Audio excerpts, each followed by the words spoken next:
Hello, everyone. Welcome to tonight's Curl Talk. I am your host, Donna, which is also known as Mrs. Hair Today. I love chatting it up with my ladies on Wednesday evening or Wednesday night, wherever you may be in this part of the world.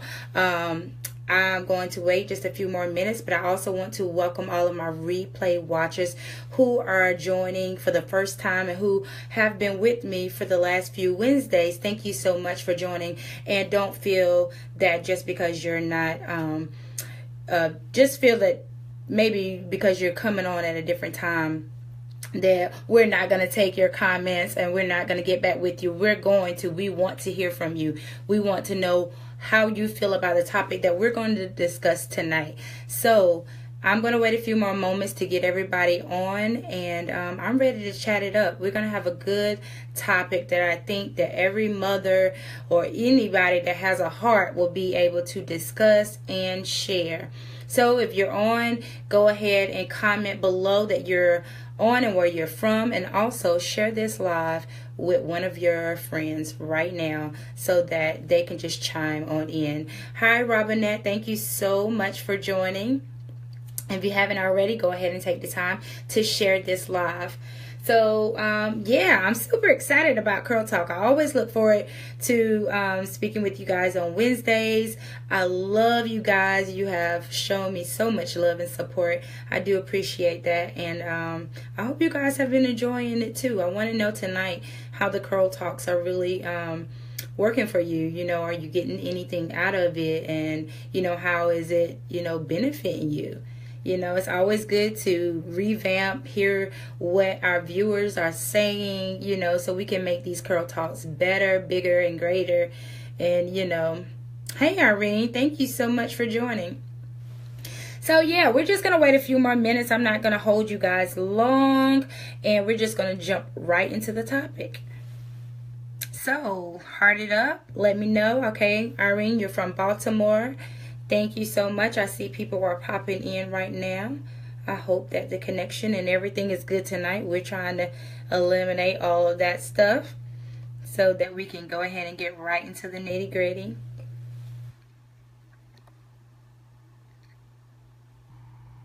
Just a few more moments. I don't want to keep you guys waiting or just have just a bunch of silence. I want you guys to get all that you can and the time frame that we have for you guys.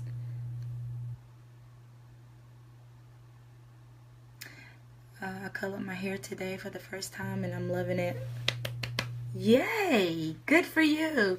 Tag me on Instagram and let me know that it's you. And I need to show all the ladies that are stepping out and getting bold with coloring their hair. So good. Just a few more minutes and we're going to get started. Share this live. Share it on your page. Share it with someone. Invite someone to come on in. Let's not leave our ladies out for Curl Talk. They want to be a part too.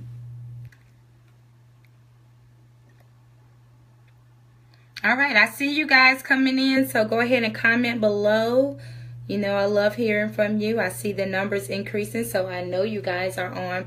Just 2 more minutes and I'm going to go ahead and get started so you guys can get back to your lovely families.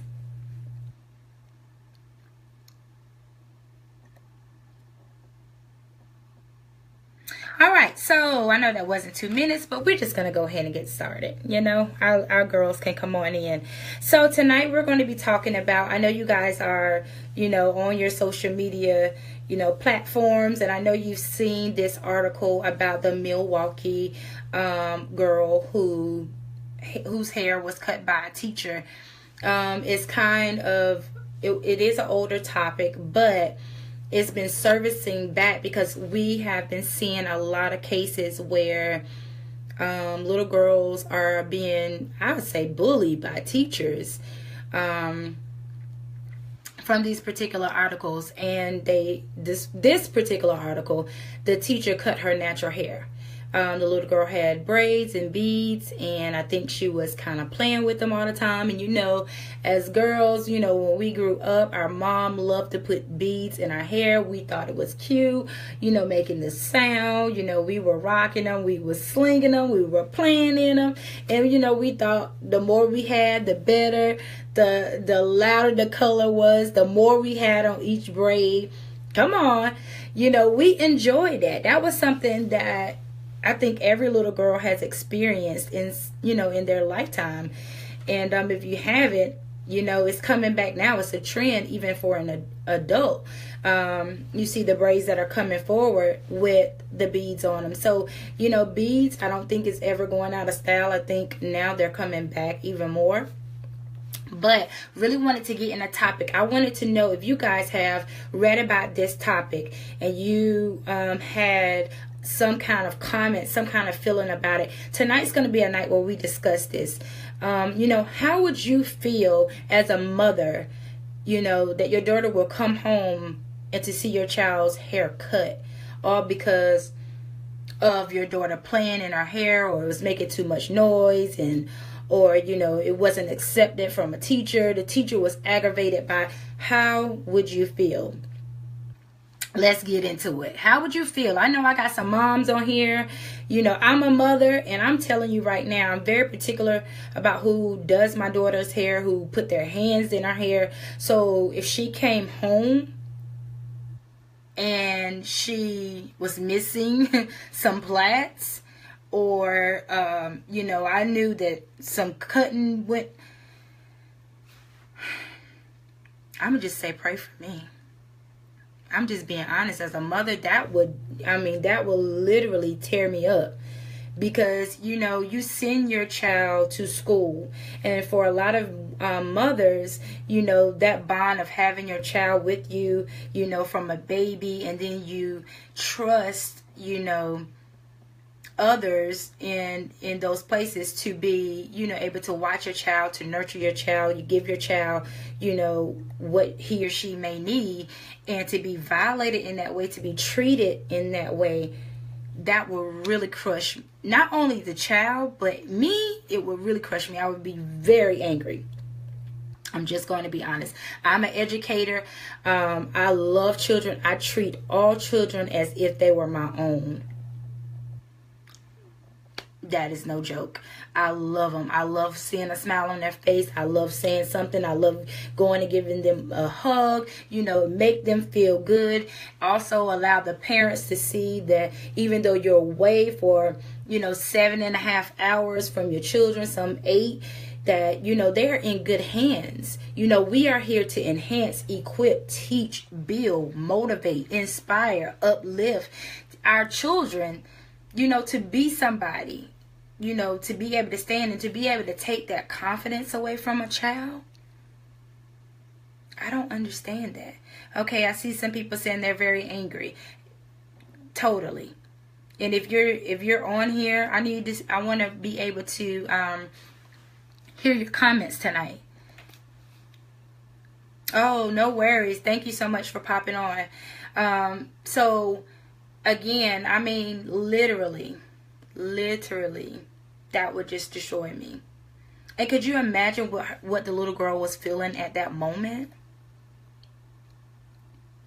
What do you say to a child? What could you say to a child after you've cut her hair? What confidence did you just put in that child? Could you say that that's a form of bullying, which that's something that we are not supposed to tolerate at all? So what would be the difference just because you are an adult that gives you a right to do something of that nature? And then how would you feel if that was done to someone in your family? And I know that it touched a lot of people. It rubbed a lot of people in the wrong way. And I saw people commenting. I saw people angry. I saw people saying, hey, I'm going to go to jail. I'm going to go out there fighting. And we know that, that's not going to resolve it all. But sometimes flesh get in the way. And we kind of don't think about things, through. Let's just be honest. We don't think it through. We, you know, go off the cuff. But the issue is we have to, you know, still, you know, be able to put that confidence in our children, be able to let them know that even though you rock your natural hair certain ways, we may add accessories, we may do things that we feel that is for our culture, or we feel that is beautiful for our young girls.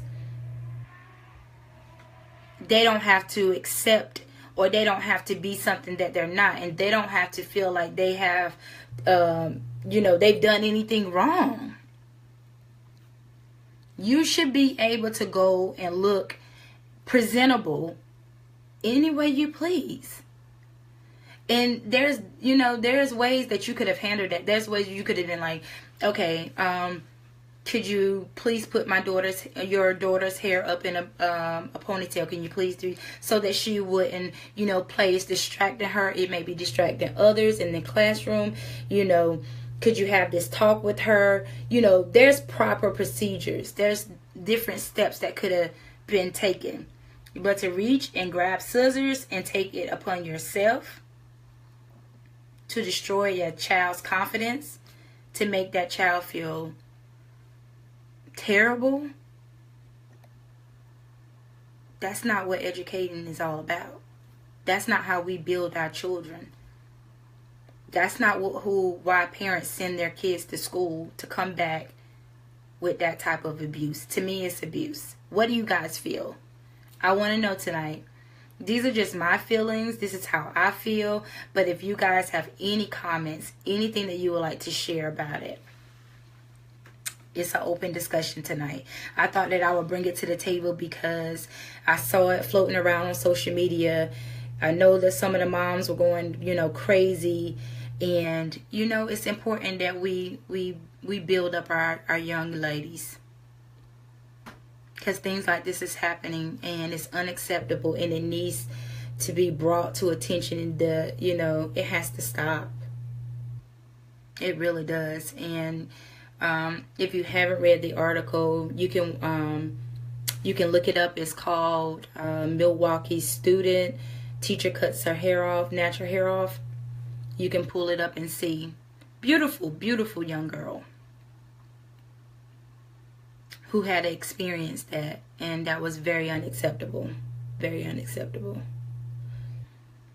So that's just a little topic that I wanted to discuss tonight, and I hope you guys are going to check out the article. I hope that you will come back in the comment section and put your feedback in, how you feel if you don't have children. You know, just the fact, if you just have a heart to know that that's not how we treat children, that's not how we build and uplift, you know. Okay, we have somebody coming in. Deanne says, this is sad. Children should feel safe with their teachers. This is not a form of punishment. That is assault. Absolutely. Absolutely. Because in school, scissors can be used as a weapon if it's used improperly.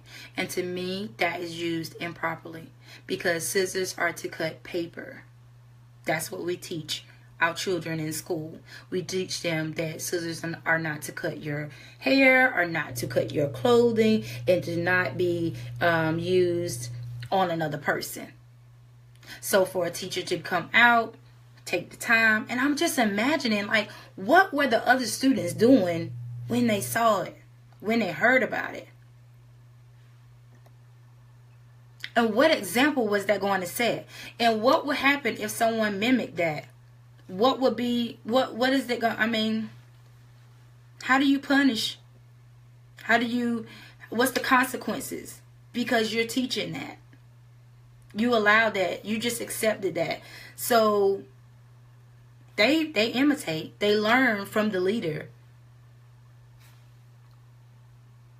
So again, you know, I always say this, as educator, you have to, as an educator, you have to always make sure that what you do is appropriate, because children learn and they watch and they imitate all the time. And you don't know that the little small thing that you do, even if you're not an educator and you're around children, if you're a daycare worker, if you're a social worker, if you are a youth leader, if you're active in some form of way with children, they take the littlest things, and sometimes it's the little things that impact. It's the little things that get their attention, that they always will remember and will never forget you. And I know that child will probably never forget this incident. And you do, I mean, so sad. So sad. I know we normally come on here and we're talking about our hair and beauty and all that stuff. But sometimes we just have to take a step back and look at reality and see what's going on in the world and see some things that ain't right, and we just need to come on and talk about it. Okay, Angela says, I haven't seen what you're referring to, but my reaction would not be nice. Somehow the teacher would wish she consulted Jesus. You cannot step over the boundaries. Absolutely. Absolutely. And there's no reason why people be like, well, you shouldn't respond in that way, and you shouldn't think that way, and violence isn't the key. But you know what? Let's just be honest with ourselves. That's what's wrong. A lot of times we're not honest with ourselves. If your child came home with their hair cut because a teacher was aggravated or just it was getting on my nerves,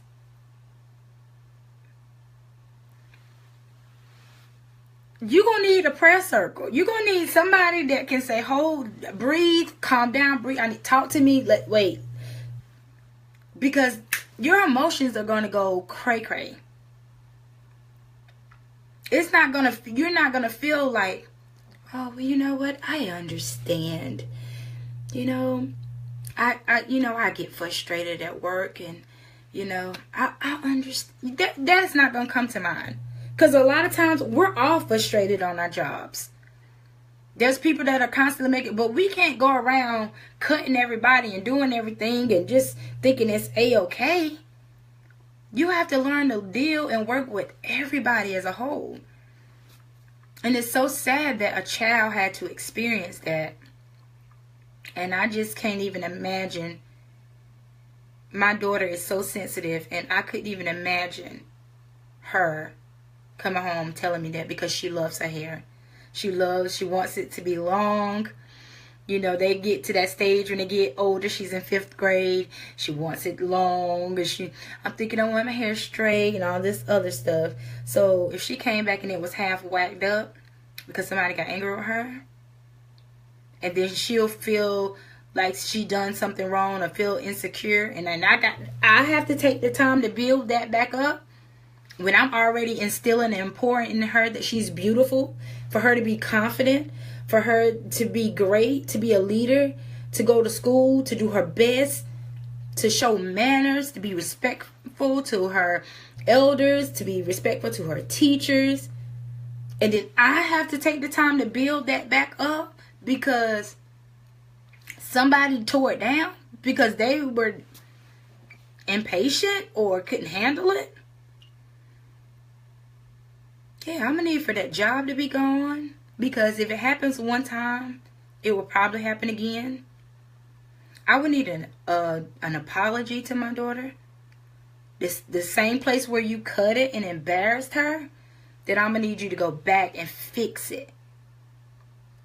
Because that's how you train children. They need to see that, okay, I messed up. Let me correct this. Let me handle this. And I saw Brown Girls jump on, and I know you have so much to talk about on this topic tonight. We're talking about the Milwaukee girl who went to school with beads in her hair. And I know you do your daughter's hair, and it's always looking absolutely fabulous. And teacher cuts the little baby's hair off because she's playing with it and it's making noise and it's aggravating her. Hey, so yeah, that's what we're talking about tonight. That's just a little topic that we were just going to throw in. And I was just saying, girl, with, you know, it's as hard as it is with society making our young girls try to view themselves, the pressure they have on them to want to be beautiful or be skinny or be this or be a certain color. That's a lot of pressure anyway. So for a little girl to take pride in her hair, love her hair, and her mother is taking the time to do her hair, I don't get it. I don't get it. I absolutely don't get it. I think, yes, I think it's horrible. I think it's horrible because it's people like Shawnick that has brown girls pages that are showing little girls hair off, and a lot of times she has protective style. She has braids going on. If you haven't, you need to go and check out her page. I mean, that's the things that our little girls need to see, and they need to, I mean, it's okay. They're learning to love their natural hair, and that's a beautiful thing, especially what they're facing with in society today. So serious. And then you're going to tear somebody's confidence down because you don't have the patience. Well, first of all, honey, you don't need to be an educator, because when you are in as an educator, you got to have a lot of patience. Yes, Tamia, you're very patient, because you're going to have children that are doing all kinds of things, saying things, attitudes, throwing fits, tantrums. You got to be able to handle each child for that situation and care and love them just as if it was your own.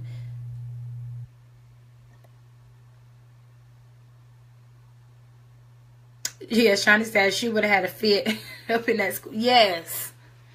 And her little girl's hair is so long.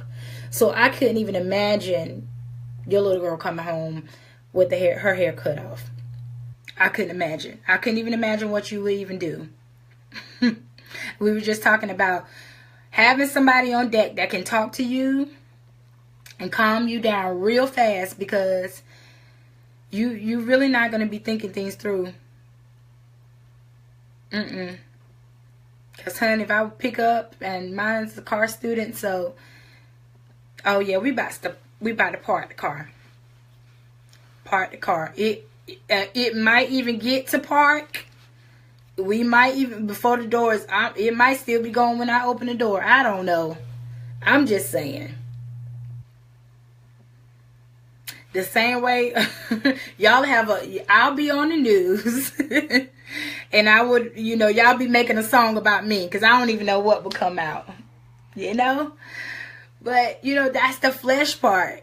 That's the flesh part. I know, but like I said, it would be so hard for me as a mother to just be like, I understand. No, I need answers. I need to understand, why would you do that? She said, yeah, some things are worth going to jail over. I mean, and then I'm thinking, well, should we cut yours? Would that be fair? Because I don't think that an apology would be enough. I don't think an apology would be enough, because that little girl, or my daughter, or your niece, or your grandchild would still be crushed. They have to still deal with part of their hair missing. We got to figure out how we're going to style it. I gotta go spend extra money to buy hair to put in her hair if it's cut severely. You know what I mean? And it shouldn't be. I feel like, hey, when people get in car wrecks and, insurance, they're in the fault, their insurance take care of it, right? Well, I feel like something like this, you should take care of anything medical. Like if it's bothering her mind and I need to go get somebody to talk to her about it, counseling, okay, you need to pay for that. All of her hairstyles until her hair grows back, yeah, I'm going to need you to pay for that too. Whatever needs to be done. Oh, she need to go get hair treatments to make sure her hair is moisturized, to make sure she deep conditions, make sure her hair is getting wet. Oh, yeah, I need you to do that too. And then I would like you to go buy all these accessories to go in her hair, because I want to make sure that she's confident and she's beautiful at all times. I'm going to need you to pay for that too. And then we gonna sue. And then I need your job. And then you need to think about the next time that you decide to crush a little girl's spirit. You need to rethink it. Yes. Yes. I have contacted parents of students asking could I do their hair. The educator seems to have lost their mind. Yeah, it's so particular. You have to get permission to, even if a little girl's hair is, you gotta get permission to even put it in a ponytail or to brush it up or to, do it if maybe the parents isn't doing. You have to get permission for that. So you think that you're gonna have the right to take scissors and do something that can't be fixed after you do it until over a period of time?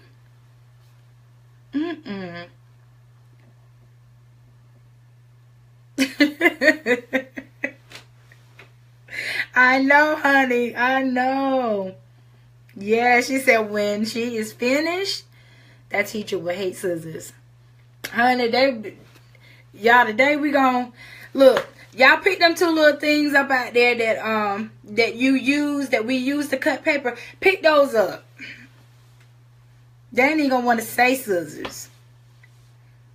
I wish I had some paper, cause honey, cut down like no worries.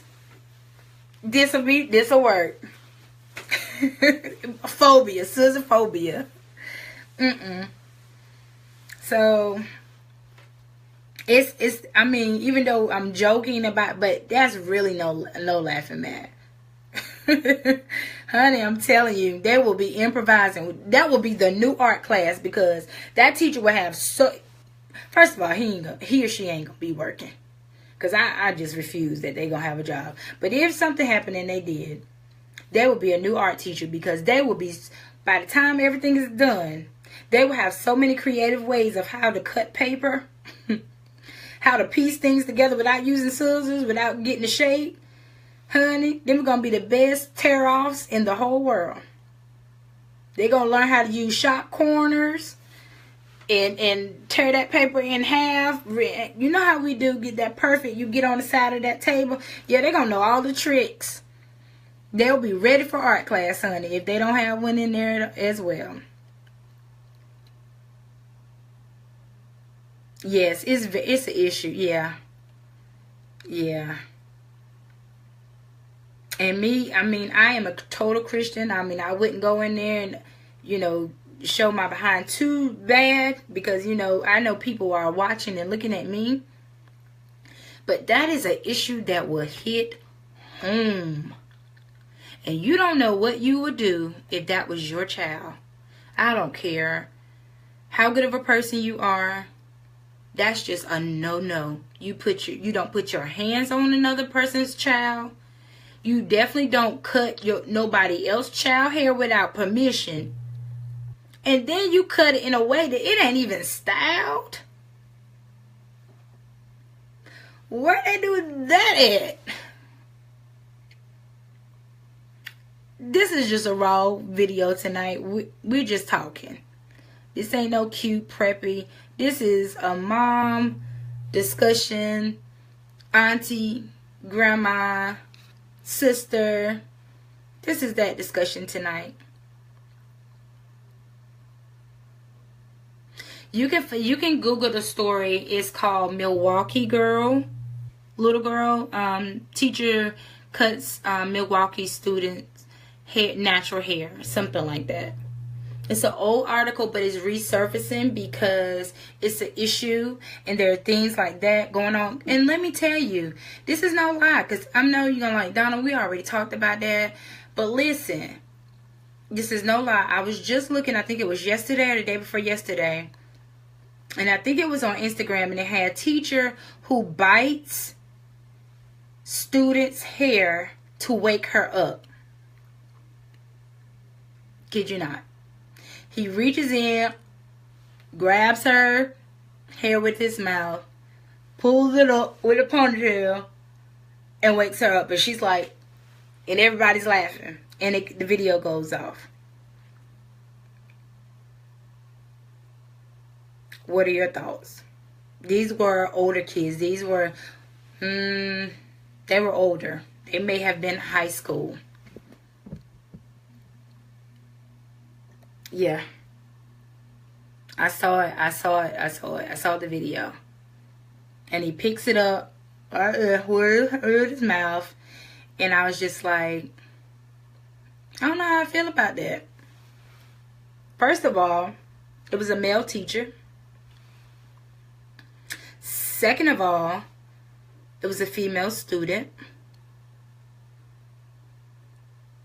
Third of all, what's wrong with that picture? So when we got male teachers that can go put their mouth on young females, I don't care if it was her ear, her neck, her arm. That's an issue. You don't put your mouth on a student. That's not funny or cute. You are a grown man. That is a child. Even if it was in high school, that is a child. You went too far. And if my child come home, I don't care if she was in 9th, 10th, 11th grade, talking about her male teacher put his mouth on her hair and picked her head up off the desk, I don't care. Because I wouldn't want her to say he put his mouth on her ear. That's not a good look. Exactly. Let's go back to the basic. Let's go back to writing a child up. Let's go back to sending them to the office. Let's go back to parent teacher conferences. Let's go back to calling the parent to come out to the school. What happened to that? When we start doing physical stuff and thinking that it's okay. And the good thing is that technology is revealing this kind of foolishness. That's the good thing. Because students are recording and it's hitting social media and it's becoming viral and it's making us aware of what is going on. Is it going on in every school? Absolutely not. I have not experienced that at my school, and I thank God for that. But it's just a fact of it's somebody else at somebody at school, and it's just a fact of, gosh, if I was in that predicament, what would I do? What would I say? How would I handle it? So that's what tonight's topic was about. I hope you guys got something out of it. I hope that for those of you that have not read the article and that commented down here that you were going to take a look, hope you guys would go, if you haven't already left, to go read the article, you know, get some insight about it, you know, let me know what you think. And, you know, next week we'll go back to all that Fab Five, being cute, getting our hair together, and all that good stuff. But tonight, we had to hit home. We really had to hit home and talk about an issue that needs to change, that needs to, you know, be brought to attention. That when we come together and we stand together and we support each other, and we, you know, it may be the next person's child, but guess what? It could have been yours. So just always think about that. It could have been you. And what would you do? And what would you want other people to do? Would you want people to talk about it? Would you want people to make an issue about it? What would you do, and how would you want people to respond? Yes, teachers do have a hard job. Don't get me wrong. But at the same time, you know what you sign up for. And you have time enough to get out when you need to, if you feel like your patience isn't going to, you know, you just don't have enough. Some people just don't. And that's totally fine. Some people just don't, and that is fine. But don't take it out on children. I'm just going to leave you with this. Our job, even as parents, even teachers, you know, even as a community, is to build our children up. Because guess what? These children are going to grow up to be lawyers and doctors and nurses and teachers and preachers and, engineers and, business men and women, and they're going to be in the marketplace, and they're going to be in places that are going to help us when we're older. And it's so important that they get uplifted. It's so important that they're being, poured into the right way and not being torn down. Because if we're doing our part, as parents at home, we expect for educators to do their part in the schools. Because remember, the roles used to be reversed. Remember, it used to be, well, if the parents would do their part at home, it's not our job to do all of this at school. Now you got parents that are doing their part at school, and you have educators who are doing this type of behavior. And that's not fair. That's not right. You have so many young girls that may come to school that don't ever get their hair done. May wish that their mother would take the time to braid their hair, to put those things in, to make them feel confident, to make them feel beautiful. That, you don't know, just something that small will start or make that child feel like, I'm ready for school. I look fabulous. I can't wait to show it off. You don't destroy a child's confidence because you don't have the patience. That's a no-no. That's unacceptable. And we will no longer tolerate it. And we will no longer have our children walking around feeling like they're doing anything wrong by being natural, by being beautiful, and loving their natural hair. We are a community that love each other, that build each other up, that love to hear about stories of our young girls, feeling confident and spreading that love. Because that's what we need, and that's what it's all about. So I'm here tonight to say, if you haven't read the article, go read the article. Let me know what you guys think. I love you so much. Thank you so much for tuning in. And just keep staying with us on Wednesdays, because you never know what our topic is going to be. We're always down for topics. Put the topics down below. Let me know what you guys want to talk about. If you find an article, if you find something that we need to discuss, that we need to take out our little time on Wednesday to come on here, comment below. We'll take it, we'll use it, and we'll have our little curl talk. Thank you guys again. Have a beautiful, blessed night. Know that you're beautiful. Grab your little ones tonight and let them know that they are as well. Bye.